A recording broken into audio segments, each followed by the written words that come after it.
ngikuqala ngala kwakho. Kanti ungala? Usho kanje Mkhonzwa? Unjani Mkhosi? Ngiyaphileka Mkhonzi. Awungiphinde phela Mkhosi ngale dosha lakho.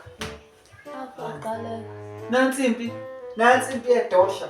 Hayi bo Mkhosi kancane nje Mkhosi. Sekuyimpi yagogo nomkhulu Mkhosi yedosha. yaphela manje ngiyangiqoka ngoluhola nje bese ngiyakhokhela Mkhosi kahle Mkhosi. Wemkhonzi angisalibhemi idosha. Hawu Mkhosi ngisukela nini manje? Wemkhonzi unomuntu ofikela wazongishumayeza ekuseni kabhani. Wangiyala ngamadosha, wanginyala indaba yamadosha. Ubethu umekuyala wathi ukwenzelani lokho?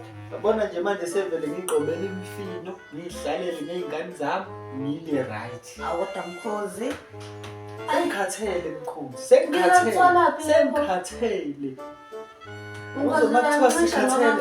sengikhathele Mkhonzi. Angaze ngicabanga lo sizingancisha wena futhi. Mkhonzi, Okay Mkhosi. Mkhonzi kunezinto Ngiyafaka esizificela ikhanda, emhlabeni ngisathi okumele ngiyabona siy'shiye la emhlabeni. Yangizwa? Kunezinto ezasemhlabeni okusoy'shiyayo. Ngisasemhlabeni phela Mkhosi mina. Wena mhlawumbe ususezulwini. Ngishiye khona mina ngisaphila. Mina ngishiye iy'nto ngisaphilayo Mkhonzi, angilindi ukuthi hey yozafa ashafe. Mina ngife. Phela Mkhosi. Hayi. Bye bye Mkhosi ngisawubheka uMasithole. Bye bye.